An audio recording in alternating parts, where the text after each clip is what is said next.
Welcome to our continuing series on homeopathy with our good friend Dr. Pachegaonkar. Namaste. Many of you have written to me in appreciation of Dr. Pachegaonkar's talks, and so we are going to continue to invite him to speak on as many subjects as possible. Today, homeopathy in acute illnesses. Yes. Now, I am not in any way conversant with the medical terms, so please give definitions when necessary. Acute illnesses are illnesses where the complaints arise suddenly. There are some epidemic, endemic or sporadic disorders periodically coming, as well as sometimes we get acute exacerbation of chronic disease dormant inside. So both varieties we get, where the intensity of the suffering is more, but it is like limited by time. In acute diseases, either the person recovers or sometimes it becomes fatal also, but it does not linger unless it is maintained.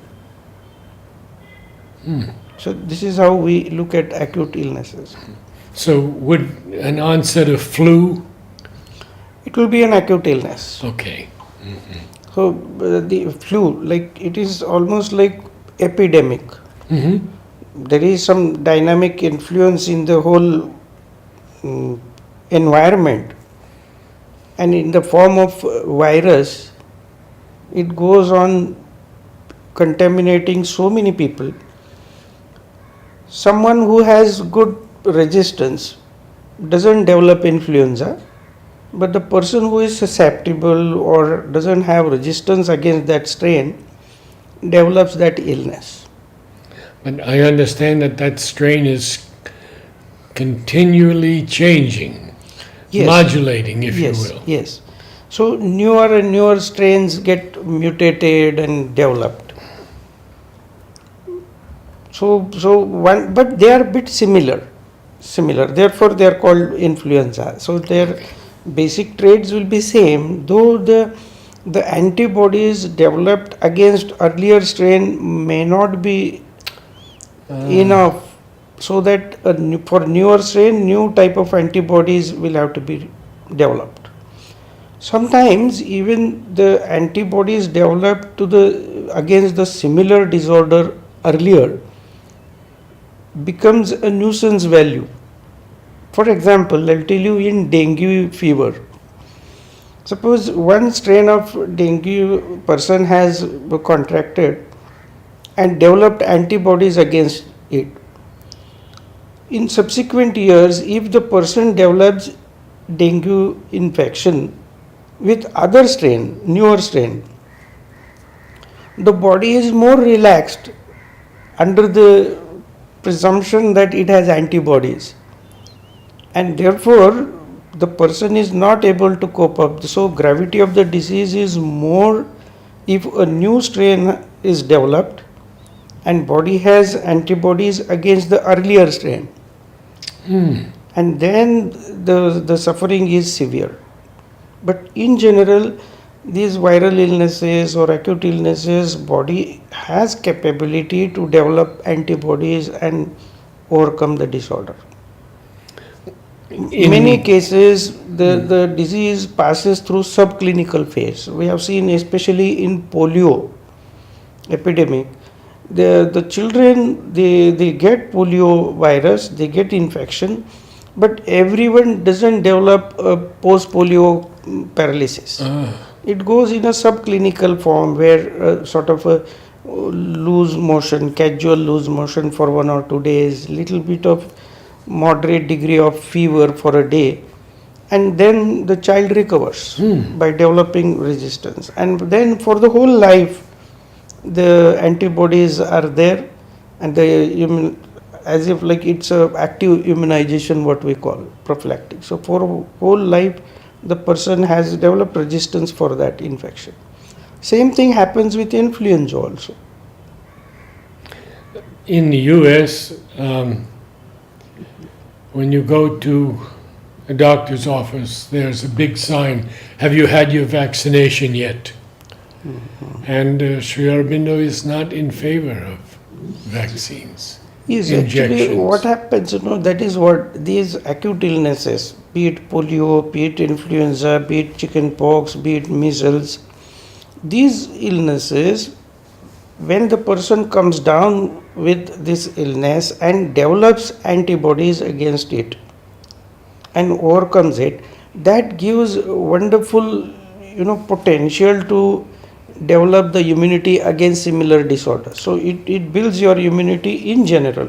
And because of this crisis of developing immunity comes in the body overcomes many potential diseases when body has fought with measles, chicken pox like illnesses. So unless the disease is fatal, we should not go for vaccination, because if one person in say 1 million is going to develop this disorder and come down with illness say for 1 week or so, why should we vaccinate the whole population and develop complications? Because these vaccinations are like attenuated virus, and the fatality is even more with the vaccinations than the natural disease. Most of the times, if the disease, acute illnesses are not managed properly, then the complications occur and then there is a fatality, casualty is there, not in ordinary course. So the vaccinations, it's more what we call a disputed subject. Most of the countries, the vaccinations are made mandatory, and after some years then they say it is not necessary because the fertility is evident after that. But already they are vaccinated. Like this has happened in cholera. Earlier in India, the cholera vaccination was mandatory for pilgrimage places. You were not getting entry to such places unless you are vaccinated. They have to block the road.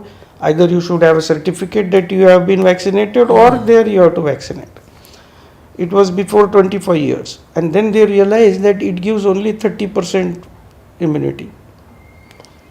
So even without that, like if people are hygienic, they are healthy, they are sleeping well, they are hydrating themselves well, they never come down with that illness.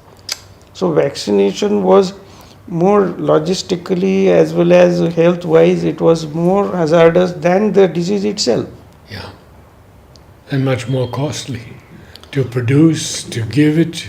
Costly, but as well as hazardous also. Yes, yes.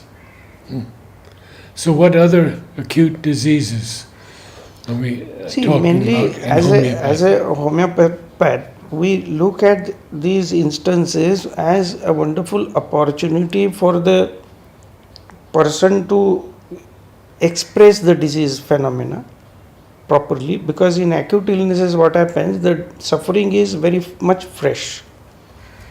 So the person is able to describe everything so succinctly and clearly that we come out with remedy very easily, which is not the case with the chronic ailments. In general, we always feel that it is the acute exacerbation of the internal dyscrasia which is expressed in the form of acute illness. And therefore, if the patient comes to us in acute phase, it goes very easy for us to get the picture. I'll tell you one example. Like if someone comes with constipation, now person will not be able to give you the date from what date the person is constipated. In the course of time, he feels last 1 year I started feeling constipated. He will not be able to give you the exact genesis. But in acute illnesses, person can say that so and so date morning I got up with headache, and then the toxicity started. Then evening I developed fever. Then I developed, so series of complaints. Person will be able to give you a clear-cut chronological evolution of the disease, and for us this goes easier to work out a simillimum. Not only that, when the person has developed acute illness, see, all these signs and symptoms are indicators of reaction of the individual to the disease phenomena. Like fever, loose motion, the body ache, these are not actually the symptoms of the actually diseases, but they are the indicators of reaction of the individual to the disease. They are not the symptoms of the virus, but reaction of the individual to the virus. So based on that, we feel that time the vitality is so much roused as a phenomenon of defense, so that's the right time to give simillimum or an indicated homeopathic remedy. The person is very much susceptible because the crisis is on and the person is fully concentrated on health. So that goes easier. So in homeopathy we have wonderful remedies depending upon the genesis and evolution of the symptoms. Our task is very simple. We don't go according to diagnosis. Like if we diagnose that it is this virus what has affected, that doesn't help us in coming to the remedy. But we try to work out a simillimum, a remedy which has all these characters. So one virus, if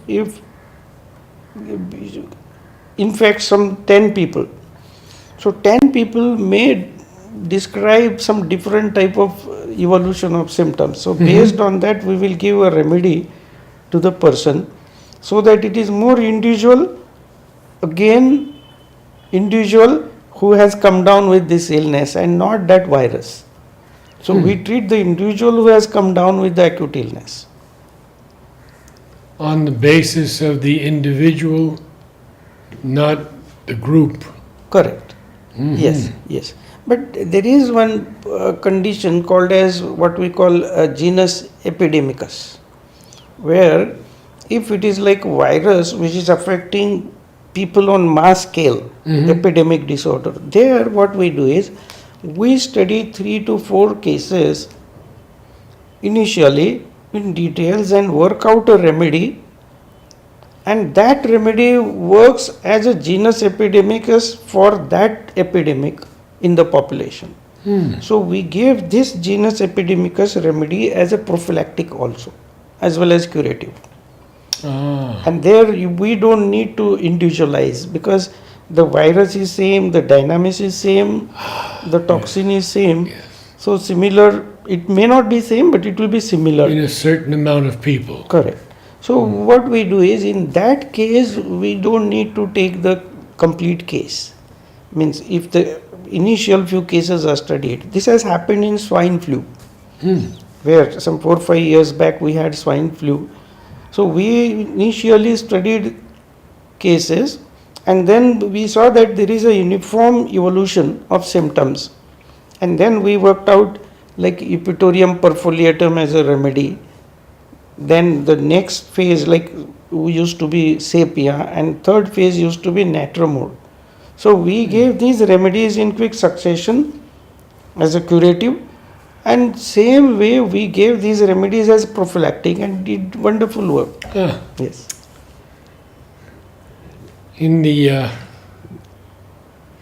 case of insect bites, like a flea bite, because personally I've had experience with it, going in an auto and getting bitten by fleas, auto rickshaw.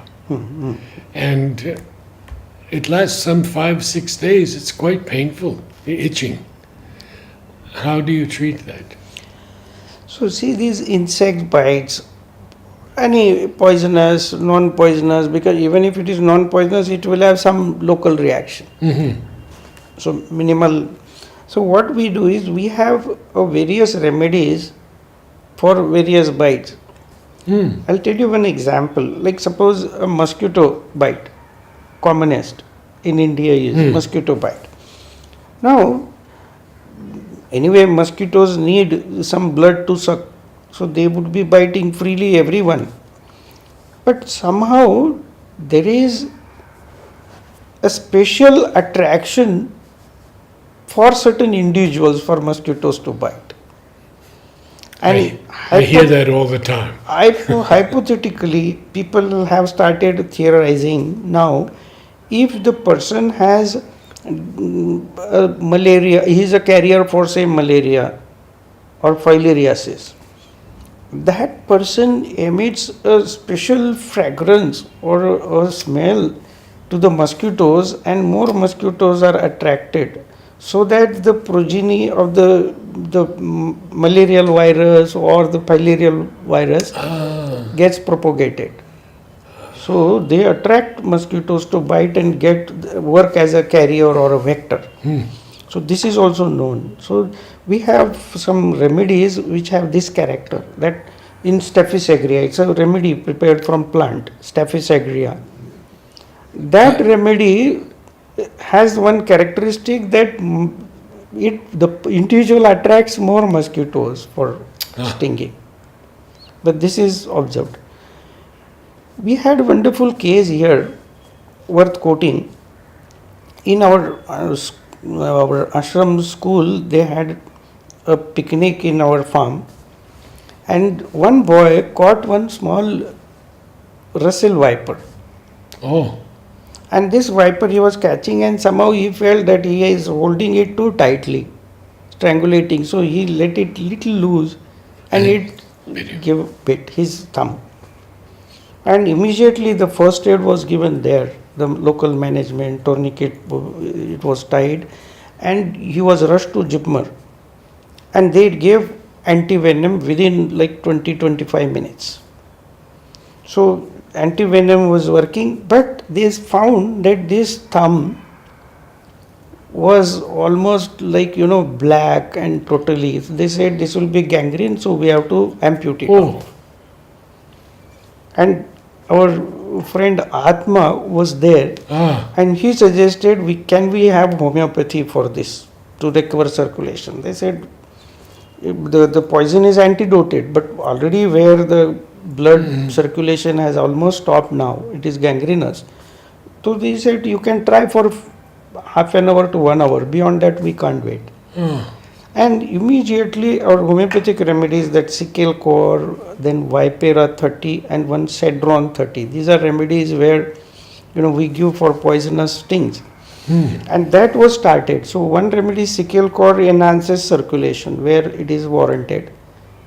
And one remedy, provides a good reaction to such stings, a healthy reaction to overcome such stings. And within hours, the circulation started, and the doctor said, now we don't need to amputate. And now also that boy, you see, not even a mark is there. He recovered in 3 months in such a way that whole thumb is intact and not even a scar of the sting.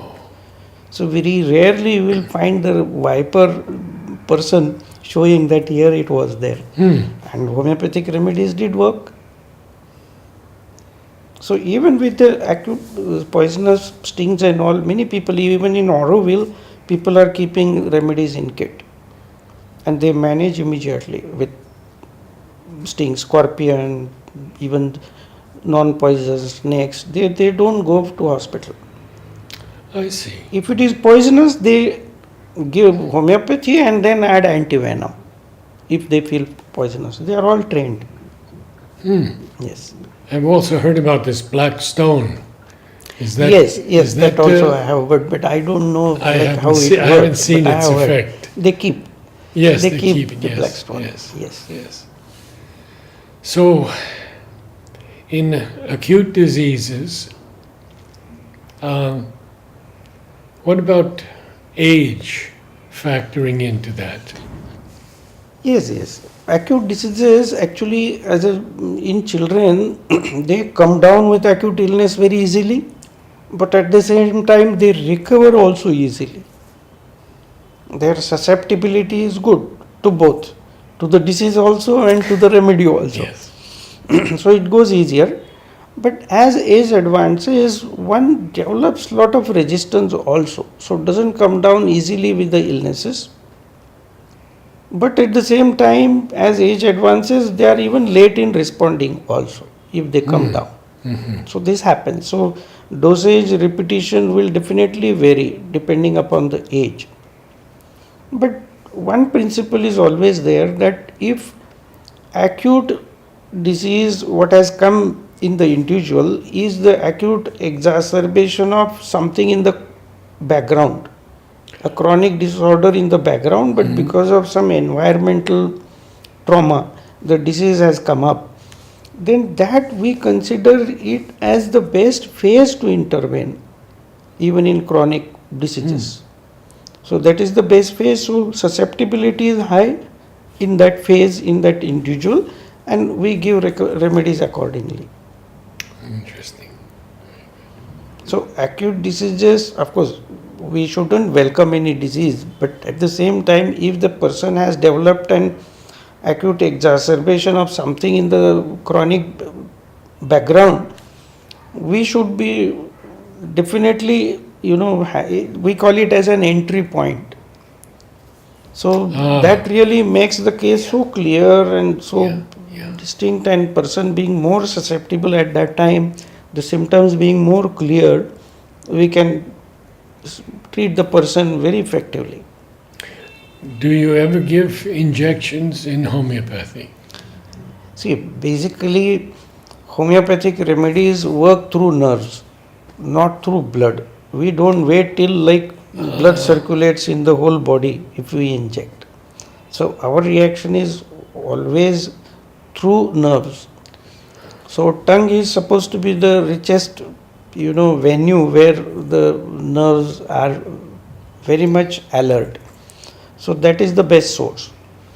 But if suppose person is even in coma, even with olfaction we give, even with rubbing it on a delicate skin we give, especially the skin behind the ear or near the ear, we rub homeopathic medicine, that absorption is good. In homeopathy, we don't aspire to give injections in the blood, because I don't think that is more effective. Only thing is, if we have a person with dehydration, then we don't mind injecting through intravenous the fluids as a replacement therapy.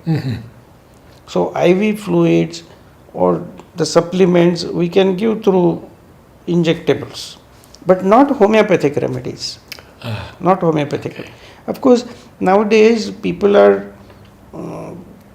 impregnating the acupuncture needles with the medicines, and those pricks they are giving.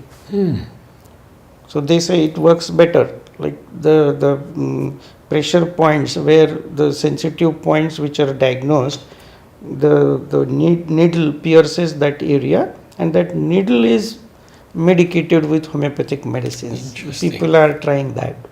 But other than that, we don't approve of any injectables. How recent is this technique? Recent means last 25-30 years people have been trying. Homeopuncture they call it, instead of calling acupuncture, but the principles are same.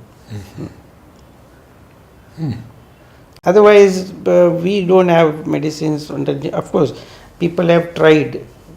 We call in cancer patients, especially, even we have tried injections around the cancer lesion. But somehow we don't find that we can't attribute much to these injections. One group in Europe, what they did, instead of giving remedies in a highly diluted form, they would give this remedy to a plant. And if that plant is given this homeopathic remedy, so extract of those plants they have given as injection. We call them Escador injections. When that brand became very popular, we have used this in some of the patients. But somehow our homeopathic remedies given on tongue, they are more effective than anything else. As experiments we have done it, but commonest, easiest and most effective mode is on tongue. Even in cancer? even in cancer, because cancer, though it is in some location, it is the whole individual which is involved in allowing the development of cancer. It can't be a local malady, even if it is a skin cancer or uterus cancer or anywhere, even in lung. It can't be a local malady. You see, everything is governed properly with good precision in the system. So unless system has some deviated function, cancer cannot exist. Now, the case of ovarian cancer, they are not able to recognize until it's usually too late. Yes, the reason is, I'll tell you, cancer is something where each cell is regenerating with complete precision. Say every cell is regenerating into a new cell at stipulated interval with full maturity. In cancer, what happens? The regeneration is too rapid and without developing mature cells. So this is the pathogenesis of cancer. So if the cell is growing beyond control at a rapid pace without developing maturity, the body has some mechanism to compensate it or arrest it. So at that level, the person or the physician doesn't become aware of the presence of cancer immediately. Only when the system starts failing to cope with this, and when person or the system realizes that can't cope, then they develop symptoms, and based on that the cancer is diagnosed. But retrospectively, we know that there were 101 indicators which were indicating of this crisis without being specifically being pointed out. I have seen one case, I don't want to name it. She was a very popular lady in ashram. She was coming to us for vague burning. Whole night she would just get burning, unexplained. They examined everything of hers. In top medical field, everything was examined, and they were just thinking that it is a psychological suffering.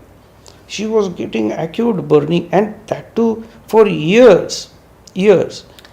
And once she came down with abdominal pain after 4-5 years of suffering, and then she was diagnosed as a cancer pancreas.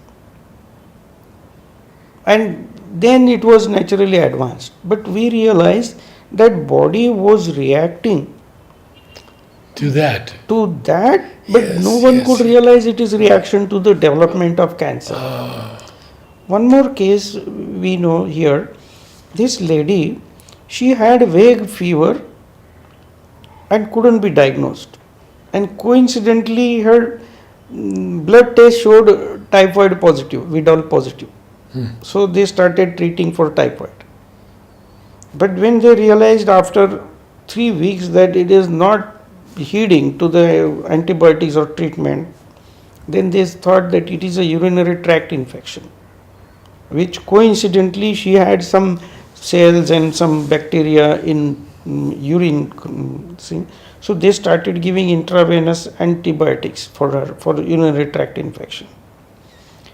After 1.5 months, they found that the ESR is raised, fever is there, but no focus of tuberculosis is found. They thought that there must be some undetected focus of tuberculosis. So she was treated for tuberculosis with anti-tubercular treatment.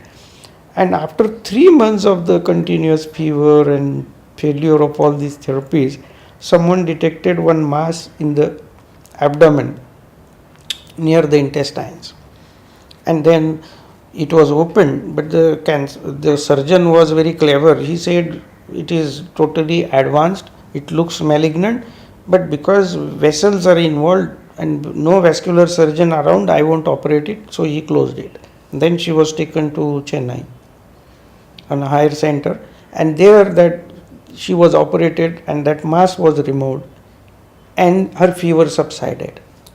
So what fever she was getting was in response to this developing malignancy, and that was arrested. And the moment the malignancy was removed, the tumor was removed, her fever subsided, and she was all right for more than 10 years. So, cancer is detected because we are not able to correlate it or cope with it, and then once it fails, then it is too advanced when it is detected. And in those advanced cases, there's not a cure right now? So that is what we say. Cure is something which is like two, different term, but at least palliation is possible. So in cancer cases or what we call terminal illnesses, we consider that time even the person is relieved from pain or some other complications. Even the growth is checked. Those That can be palliative, palliative. yes. So that is possible with homeopathic remedies. Wonderful talk. Thank you so much, sir. Thank you. Thank you.